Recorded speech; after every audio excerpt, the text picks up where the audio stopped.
Hi everyone, my name is Shauna Madelon. I'm an abdominal radiologist at Brigham and Women's Hospital, and this tutorial will go over an introduction to how to read a CT of the abdomen and pelvis. The topics that we'll cover will be an introduction to protocols and what that means. We'll also go through a little overview of what the images are that are obtained for a standard CT of the abdomen and pelvis. We'll go through some important buttons that you'll want to use on the PAC system while you're reviewing scans. And then we'll go through an organ by organ approach to reading a CT of the abdomen and pelvis. So we'll start with the protocol, which is really basically another term for how we decide to perform the imaging study. So the steps to protocoling are that first an order is placed by a clinical team. The radiologist will then review the indications, the patient history, and patient labs and determine the optimal way to scan the patient to answer the clinical question at hand. So on Epic, when we see an order, this is what it looks like. So for example, this patient, the indication placed by the ordering provider says that they have metastatic colon cancer and to assess multiple lung nodules. And then we can see patient allergies and also a list of their most recent renal function and labs because that's going to affect whether or not we want to give them IV contrast. So when we decide which study to select, we have a long list of what are called protocols. These are the different ways that we can scan the patient. I don't want you to feel overwhelmed by this list. We're going to focus today on the CT of the abdomen and pelvis. This is really our standard protocol. It's a single phase CT that's performed in the portal venous phase. So what does that mean? So a single phase CT means that we scan the patient just one time. And the portal venous phase has to do with what timing we scan the patient after we inject the IV contrast. So portal venous phase is performed about 70 seconds after the contrast is injected. This optimizes the enhancement of the liver, which is why it's called the portal venous phase. That being said, we have a lot of other protocols that we can choose from that may optimize different organs. So for example, renal mass protocol CT is actually a multi-phase CT. So what that means is that we actually scan the patient at multiple time points. We do a non-contrast CT, then we do what's called a nephrographic phase, which is actually optimized to evaluate the renal parenchyma, which occurs at about 100 seconds rather than at 70 seconds like the portal venous phase. And then we also do an excretory phase at about 8 minutes so that we can evaluate the urothelial system. On the other hand, the pancreas actually enhances optimally at 45 seconds. And so our dual phase pancreatic protocol uses this as one of the time points. So now we're going to go on to talk about what kinds of images are included in a standard CT of the abdomen and pelvis. So when a study is loaded, these are the standard images that are shown. We'll start with the topogram. The topogram is basically like a low-dose X-ray that helps our CT technologists plan the scan. They do an X-ray of the patient's body part that is planned to be scanned, in this case, the abdomen and pelvis, and then they select the exact field of view that's going to be scanned. So in most CT abdomen pelvis, we start just above the liver dome, which is shown here in the right upper quadrant. And the scan will go through the pubic symphysis, which is shown right here, down in the pelvis. And so as you can see, the topogram often includes a field of view larger than what is actually obtained of the CT scan. So it's always a good idea to take a quick peek at the topogram to make sure there's no pathology above or below the scanned field of view. So once they have planned their field of view, they scan the patient, and this obtains axial CT slices, which are shown here. These axial CT slices are then reformatted into coronal and sagittal images. And as you can see, there's slight differences between the two in addition to the plane. So the axial CTs are obtained in 5 millimeter slices, while the coronal and sagittal images are obtained in 3 millimeter slices, which are a little bit thinner. So sometimes when you're evaluating a very small structure, they might be more easily seen on the coronal or sagittal images than on the axial images. Next, you'll want to know how to change your window and level. Basically, the window and level is a way to change the grayscale of your images to optimize visualization of different structures. When we're working in the abdomen and pelvis, we're most frequently looking at soft tissue structures such as organs in the abdomen and fat structures and muscle. That being said, we also want to make sure that we evaluate the lung bases, which are hard to see in an abdomen preset. So we're going to want to change that to optimize evaluation of the lung parenchyma so that we can look for any nodules, emphysema, or other changes. Additionally, we're going to want to look at the bones to make sure we don't miss any metastases or fractures. And so we can optimize the window and level then to get nice detailed images of the bone, as you can see here. Finally, in addition to our standard soft tissue preset, we have something called a liver preset, which makes it a little bit more contrasty, and so that subtle soft tissue lesions that might be similar in density to the adjacent liver parenchyma will stand out more clearly. So if you're not familiar with these different window level presets, you can select this button here, which is a circle of a black and white with a little list, and it'll show you which number you hit on your keyboard to activate these different presets. As you can see, there are some presets that we don't frequently use in the abdomen and pelvis, such as a CT subdural, which is used for head CT, or CT stroke, again, also used for head CT. The ones that we most commonly use are bone organs, which is our standard abdominal soft tissue, lung to look at the lung bases and to look for free air in the abdomen, and then we can look at the liver to get this more contrasty soft tissue view. Additional buttons that might be helpful for when you're evaluating a CT are measurement button, which is shown here, which allows us to make measurements of different structures. For example, if we want to measure the spleen to see if there's splenomegaly. Other things that we can do are measure the Hounsfield units. If we want to evaluate maybe for fatty liver to see if the liver is fatty, we can see that the liver measures 30 Hounsfield units. And in comparison, the spleen measures 85 Hounsfield units, which is diagnostic of fatty liver. We'll talk about more of this later. We can do an arrow if we want to point something out, and we can even label our arrow.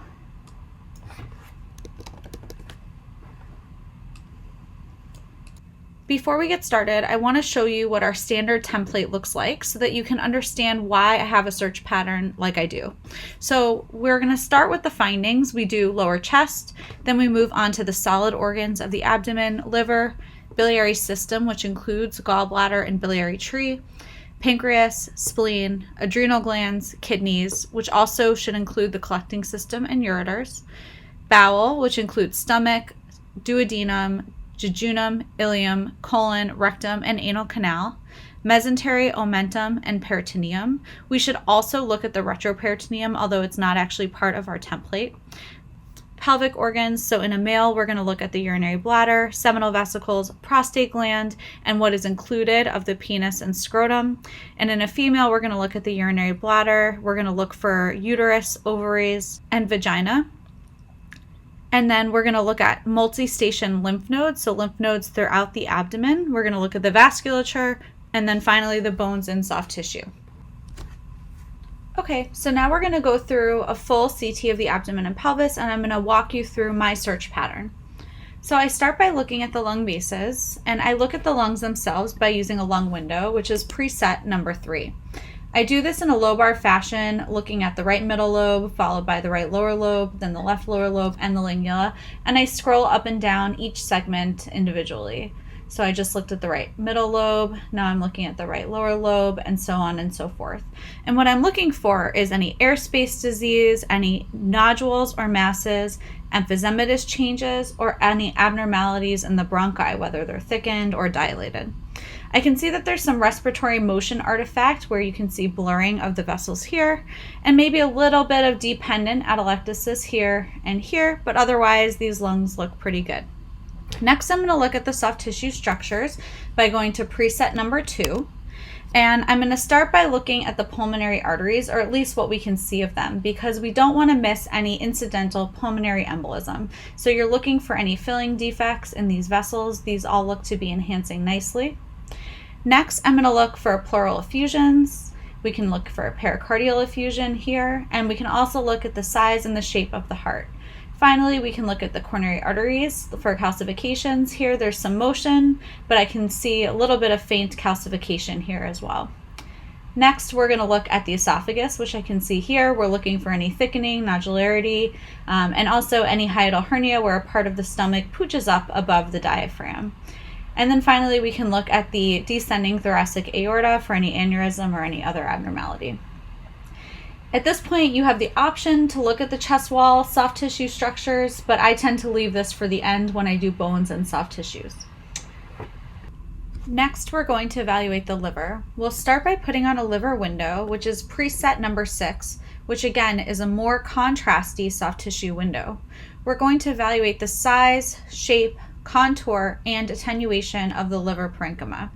The size is sometimes better assessed on coronal images, where we can evaluate the inferior extent of the right hepatic lobe, much like we would if we were doing a physical exam and palpating for the liver edge. This is quite normal. If we weren't sure, we could always measure craniocaudal, and again, 17 centimeters is within normal limits. We want to look for any segmental atrophy and hypertrophy, meaning parts of the liver that are either bigger or smaller than usual, which is something that happens in cirrhosis. We can also look for nodular contour, which might also suggest underlying cirrhosis. In this case, this liver size and shape and contour all look pretty normal. Next, we want to evaluate the attenuation of the liver parenchyma. On a non-contrast study, the liver should be either equal to or slightly more dense than the spleen. On a contrast-enhanced study, if the liver measures 20 Hounsfield units less than the spleen, then we can suppose that there is fatty change. In this case, the liver is around 50 Hounsfield units less than the spleen, and so we can say that this person has fatty liver. After we evaluate the liver more generally, we want to look for any focal lesions. When the liver is fatty, it can make it a little bit more difficult to see subtle hypodense liver lesions, and so we have to be very careful to look even harder. Other than fatty change, this liver looks otherwise okay, so we'll move on to the biliary tree. Next, we're going to evaluate the biliary tree, so we can start by going back to a soft tissue window by hitting preset number 2.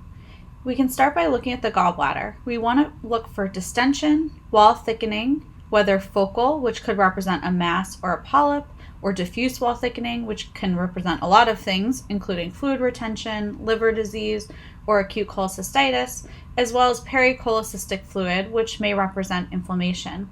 Finally, we also want to look for stones, but only about 15% of gallstones are radiopaque on CT, and most are better seen by ultrasound or MRI.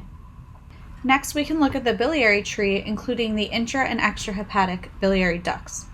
I find it easiest to find the common bile duct on coronal images since that's the plane that it lies in. In this patient, the common bile duct is actually quite skinny, and so it can make it a little bit hard to see. You can follow my arrow here. As I scroll through the images, this is the common bile duct here, here, here, and then coming down towards the ampulla to meet the duodenum. Normally, the common bile duct should be 6 millimeters in diameter or less when patients are 60 years old or less, but it is allowed to get 1 millimeter larger for each decade older than 60 a patient is. If a patient has had a prior cholecystectomy, the common bile duct can be up to 10 millimeters and can still be normal. We want to look for any wall thickening, any abrupt cutoff of the duct, or any stones in the common bile duct. We should also look at the intrahepatic ducts, which run along the portal veins as part of the portal triad. If they were dilated, we would see a tubular low attenuation structure next to each portal vein. So here's the main portal vein coming in here. And if we follow the portal vein, we would see a thin tubular structure running along these veins. These are not dilated, and therefore we don't see them. They can sometimes be diffusely dilated if there's an obstruction more central, or they can be segmentally dilated if there's a small mass obstructing somewhere in the liver. Okay, next we'll look at the pancreas. The pancreas is probably the organ with the most highly variable appearance from patient to patient. Because the tail extends up into the left upper quadrant, it's rare to see the whole pancreas in one view, and so you often have to scroll up and down to view it. So as we scroll down through the pancreas, we see body, tail, neck, head, and uncinate process. So these demarcations are not completely arbitrary. We can see here the uncinate process is divided from the head by the SMV, which is shown here. as we continue to scroll up through the pancreas. The head is separated from the neck by the SMV, and the neck in general is made up of the space between the SMV and the SMA, which is shown here. And then the rest of the pancreas, the body and tail, is basically arbitrarily divided about halfway between the remaining pancreatic parenchyma. When we describe the pancreas, we do so in a way that the pancreatic enzymes flow through the pancreatic duct, which is from the tail through the body, neck, head, and into the ampulla and the duodenum. Therefore, if we're referring to something towards the head, we describe that as being upstream. So if you see atrophy of the pancreatic tail, you can say that there's upstream atrophy, or you can just be descriptive, saying that there's atrophy of the pancreatic tail. So when we evaluate the pancreas, we want to look at a variety of things. The first thing we'll look at is the parenchymal bulk. Is there a normal amount of parenchyma, or is it atrophied, or maybe it's enlarged and sausage-shaped? Is the attenuation homogeneous, or is there fatty atrophy, or maybe a focal lesion? I find that using a liver window, which is preset number 6, to look for focal lesions can be easier so that you can see more contrasty soft tissue. You also want to look at the duct to see if it's dilated or irregular. The upper limit of normal for the diameter of the duct in the head, neck, and body/tail is 3 millimeters, 2 millimeters, and 1 millimeter, and we should always see the duct taper towards the tail. In this case, we don't see the duct at all, which is normal, but sometimes you can see a little bit of duct, and that can be normal too, but you always want to measure it to make sure it's not abnormally dilated. And then finally, you want to look around the pancreas to see if there's any peripancreatic fat straining, which may suggest an inflammatory process like pancreatitis. So we can see that the fat here is nice and normal around the pancreas. Next, we'll look at the spleen, which is here in the left upper quadrant. First, we'll assess size, which is usually done in the craniocaudal dimension. So we'll pull up the coronal images and do a measurement in the craniocaudal dimension. Commonly used upper limits of normal for size are 12 centimeters for women and 13 centimeters for men. We also want to assess for any focal lesions. Generally speaking, focal lesions of the spleen tend to be benign, especially if they're seen incidentally, but if patients have symptoms referred to the left upper quadrant or diffusely metastatic disease or known lymphoma, evaluation of splenic masses may need to go further, either by MRI or possibly by biopsy. If we see a focal lesion that is geographic or wedge-shaped, we also want to think about splenic infarcts. Next are the adrenal glands. These are the upside down sort of V or Y-shaped organs that usually sit medial, anterior, and also cranial to the kidneys. Depending on their shape, we usually describe a medial and a lateral limb as well as the body. Sometimes the right one will be harder to find, as it can sometimes be smushed between the right hepatic lobe and the diaphragm, depending on how much intra-abdominal fat patients have. And because of this, it tends to be a little bit thinner than the left adrenal gland. In general, the adrenal gland should be around 8 millimeters in thickness, although this number is somewhat variable depending on the patient's sex and other factors. If they are abnormally thickened, it may be due to adrenal hyperplasia or an infectious or inflammatory process. We also want to look for focal masses. The most common adrenal nodule that we see is an adenoma, but we also want to be on the lookout for a primary adrenal cortical carcinoma, which is pretty rare, or metastases, which are more common. We also want to look at the surrounding fat around the adrenal gland to look for any fat stranding that might suggest an inflammatory process, such as hemorrhage, infection, or infarct. And finally, for the solid organs, we'll look at the kidneys. We want to first look at both kidneys for symmetry and appearance.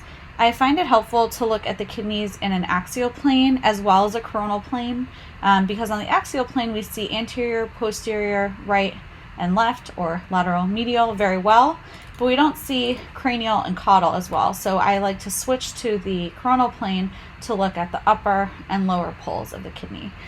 So the kidney should be relatively equal in size and also an enhancement pattern.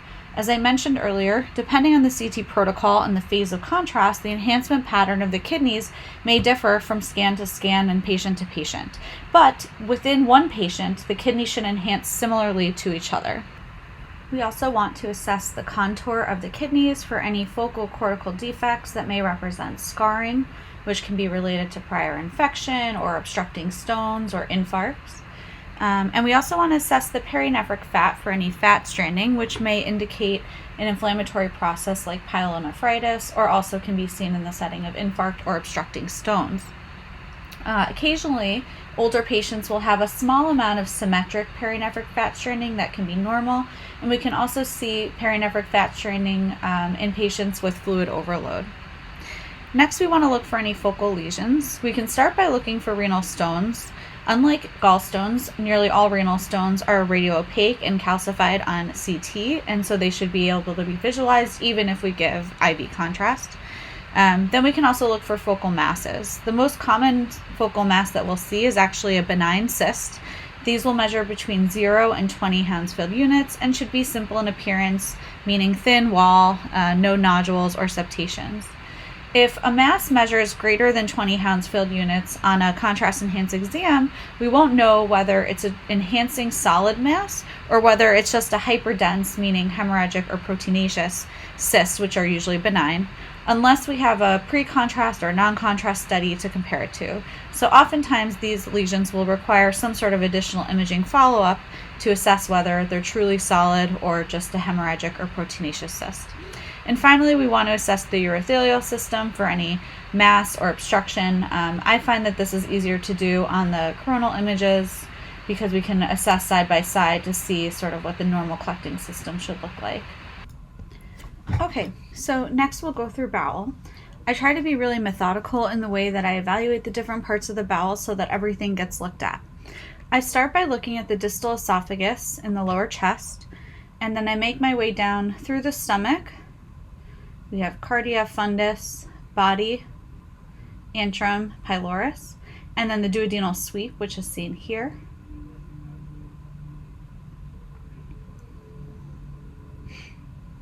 And then once I get to the duodenal jejunal junction, I find that it's very hard to really follow the small bowel unless it's abnormally dilated. So I look at the small bowel in quadrants. So I start in the left upper quadrant, and I look down into the left lower quadrant, focusing really only on the small bowel loops. Then I work my way to the right lower quadrant. I look at the bowel loops here, and I make my way into the right upper quadrant. Once I've looked at all the small bowel, I focus on the colon. You have two options here. You can follow the colon from cecum to anal canal or from anal canal backwards to cecum. Personally, I find it easier to just find the anal canal because it's in the same spot in every patient and work my way backwards. So I go down all the way to the lowest image, work my way up looking at the anal canal here, rectum, rectosigmoid junction, sigmoid colon, descending colon,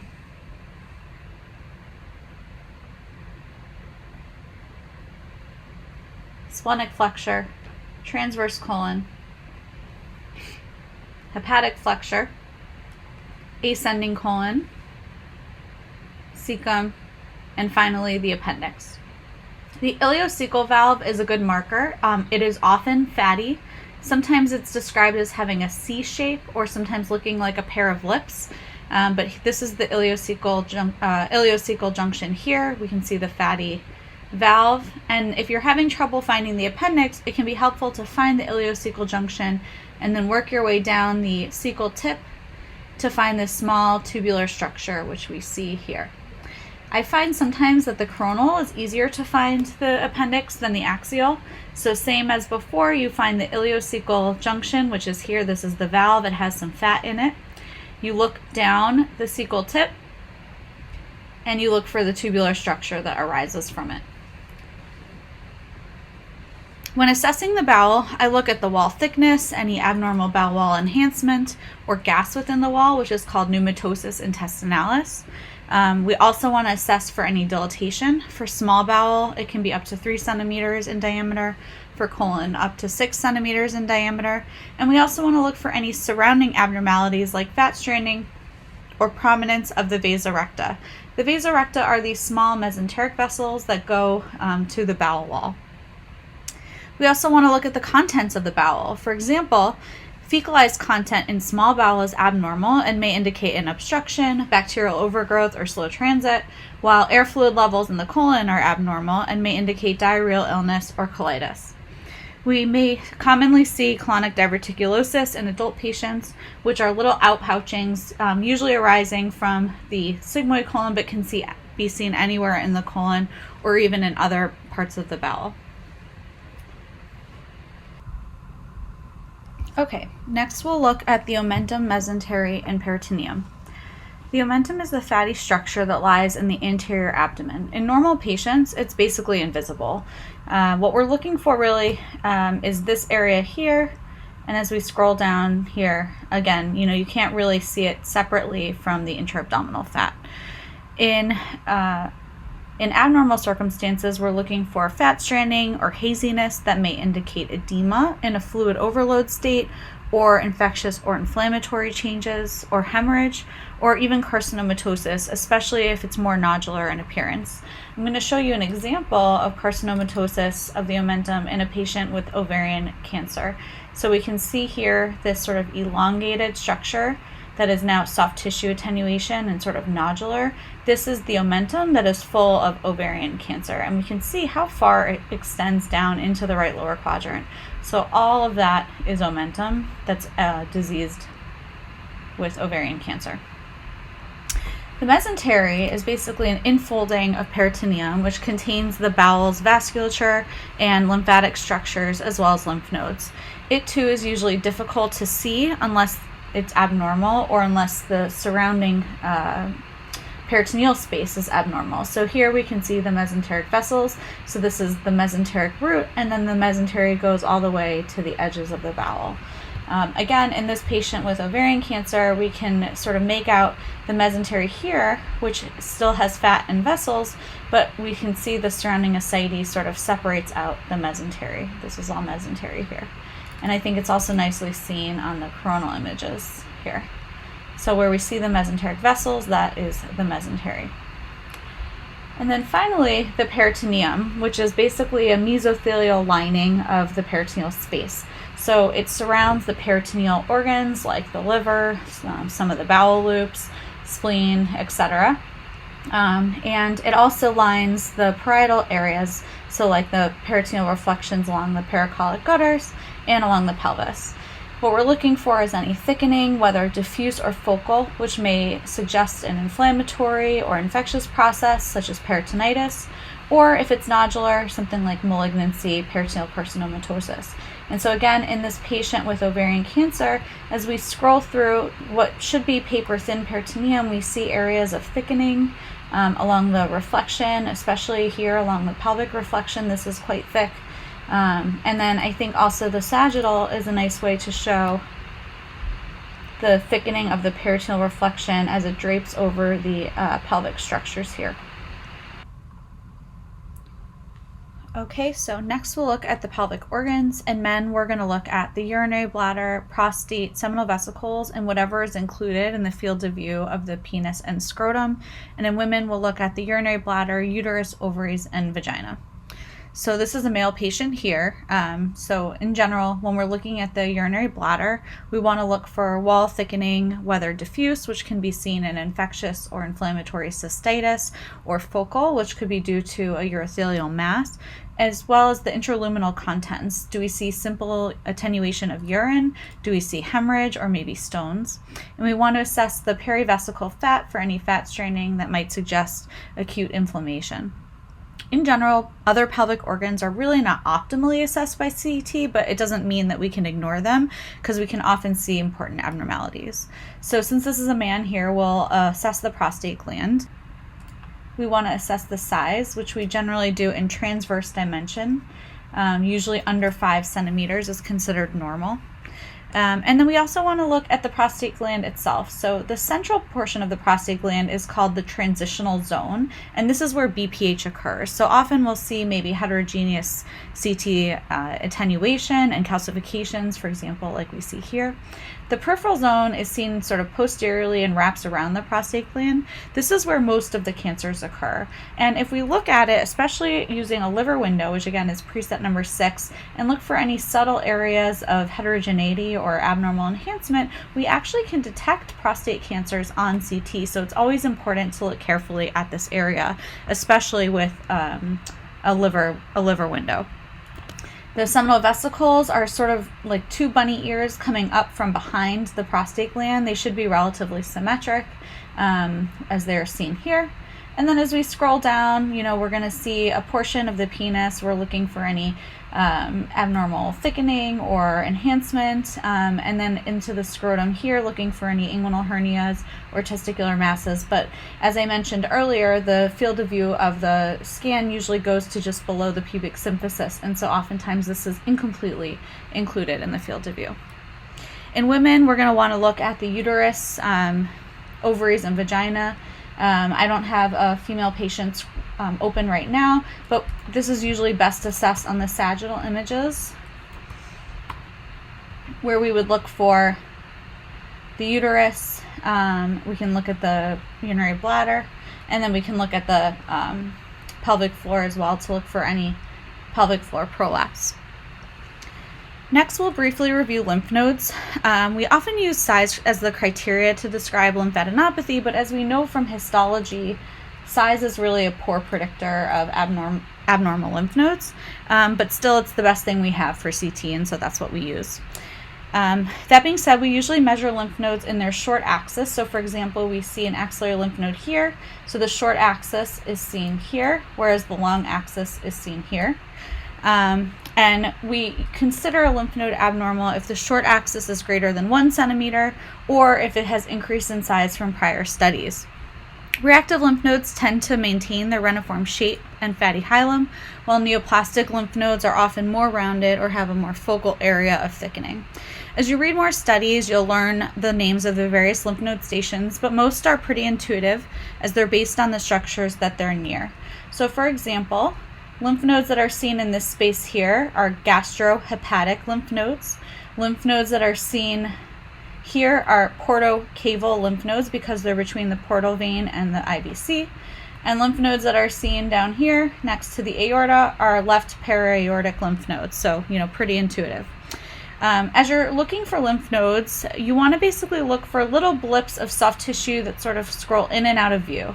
Unlike the vessels, which you can follow throughout the study, the lymph nodes will sort of come into view and then disappear. So this patient has a history of CLL, so has a lot of abnormal lymph nodes in the retroperitoneum, some in the portocaval region, some in the periportal space, so a lot of abnormal lymph nodes here. Okay, and then finally we're going to look at the vasculature. So people can do this again in any way that they want, but I think being methodical is important. So I start by looking at the aorta, and I scroll down. I'm looking for any abnormal wall thickening, any calcifications to suggest atherosclerotic disease, which we can see here. This patient has both calcified and non-calcified atherosclerotic plaque. We're looking for the size of the aorta to see if it is aneurysmal at any point. And then we want to look at the branches of the aorta, so we can see the common iliac artery. And we can see here this patient has a dilated common iliac artery because it measures more than 1.5 centimeters. This one's almost 2.5. And it has a pretty extensive intramural thrombus, which is seen here because this is not enhancing the same way the lumen is. And we scroll down and we keep looking for any occlusions, any severe atherosclerotic disease or aneurysms. I then look at the veins, so you want to look for DVTs. DVT, especially in the acute stage, the vein will be expanded or enlarged and will contain intraluminal clot, which can either be hyperdense relative to the vein if there's not any contrast in the vein, or it can look like a filling defect if there is contrast in the vein. We also want to look at the deep pelvic vessels as well to make sure there's no DVT there. We scroll up, we follow the IVC, and we'll often see contrast mixing here because the kidneys get through the contrast faster than the legs, for example. We'll follow this all the way up to the heart. We also want to look at the portal system. So I often will start at the portal confluence, follow the portal veins into the liver, make sure there's no occlusions, and then I follow backwards. So we have splenic vein back here, SMV And then we have the IMV, which comes down over here. And we're just looking for any occlusions, any fat stranding that might suggest septic thrombophlebitis, and anything like that. And then finally, we want to look for any vascular anomalies. So I often will follow the aortic branches to see if we have a typical branching pattern. And then, we should have usually 2 renal arteries, 1 on each side, but some patients will have accessory renal arteries, so on and so forth. All right, and then finally, we're going to do bones and soft tissues. So you can do this again in whichever order you like. I tend to look at bones first. I like to look at bones on the sagittal images and the coronal images, and you'll find ways that work for you. I tend to start on one side, looking at the ribs, looking for any fractures, any focal lesions. Then I'll look at the spine on the sagittal image, looking for any degenerative changes, focal lesions, anything like that. And then I go to the other side to finish looking at the rest of the ribs. And then I'll go back and I'll look at the pelvic structures. So sort of being methodical in how you look to make sure that everything gets looked at. And then I do the same on the coronal images. Again, we're going to use preset number 1 or 5 for bones. I'm looking at the ribs on both sides. Then I'll come back and I'll look at the vertebral bodies. And then I'll look at the pelvic structures. Always an important idea to look at the edge of your field of view, because that's a common place where we miss things. All right, and then we're going to look at the soft tissues. For soft tissues, I like to look at the axials. So I'll start all the way at the top, and I'm looking for any abnormalities in the subcutaneous tissues and the muscles in the spinal canal. Want to look for epidural disease. It would be a shame to miss that and have a patient have a cord compression. Look at the abdominal wall to look for any ventral hernias. This person has like the tiniest umbilical hernia here. Continue to scroll down. We see a little bit of fat in the inguinal canals on both sides. Nothing really else going on here. And then I always look at the sagittal in the spinal canal to make sure we don't miss any epidural disease. So just looking for any soft tissue that might be filling the space. We can also look in the nerve roots or the neuroforamen for any soft tissue. And everything looks good.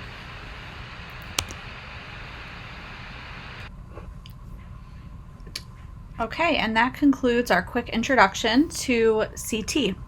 Although I wasn't able to review all the different types of pathology that you're likely to see, I hope I provided a background search pattern that you can use as you start on your journey to becoming an abdominal radiologist. As you review more and more scans, the search pattern will become second nature, and as you read at night and on the weekends, you'll learn more about radiologic pathology and be able to take these findings and mold them into educated interpretations. We all look forward to working with you and watching you grow as a radiologist.